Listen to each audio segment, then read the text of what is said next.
So the third way is called app intents, and that way is where it's I think I talked about it's like AREX or back in the day or any other interprocess communications language Yep. where you are exposing an API and you say, if you call my application, you can, Do put this and blur on a this. picture, or whatever.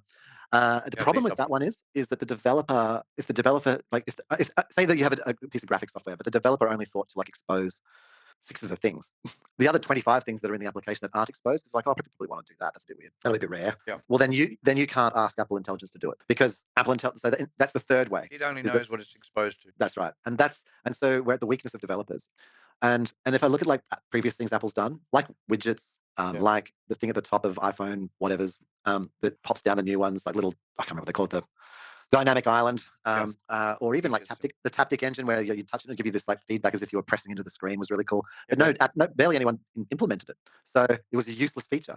And I kind of think like that's interesting because the app intent stuff, like arguably it sounds really good, but if you've got like I think about say my Japanese language, my that's a dictionary. I bet you that doesn't have any app intents. Like that I can like maybe I could open the application, but I couldn't get it to like search for a word that I've said. I could No. go into the app and do that, but it wouldn't expose that. And where I could say to ask Siri right now, oh, could you just open my Japanese dictionary and just find out what this word means? Like, what's the translation for beer, biru? But and that's kind of limiting. And so in both of those ways, even with the model, the developer has to make those things. So I think that you can an initial phase, you'd be like, there's a lot of like excitement potential, like Create part of wow. this AI API overlay. But who's going to do it? Like, you have to want to do it, and you have to have the energy. And I mean, there's heaps less energy because you don't have to make one that understands language. You don't have to make understands all these other I things. guess if you You can get just in, be like most things, if you get in early, your well, thing's going to be the thing that is used. exactly, because someone asked me, they said, "Well, why would they bother?" Well, we just thought it up, so they're fucked.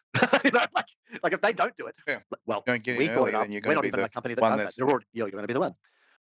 Yeah, but that'll be interesting. I think that's the weakness.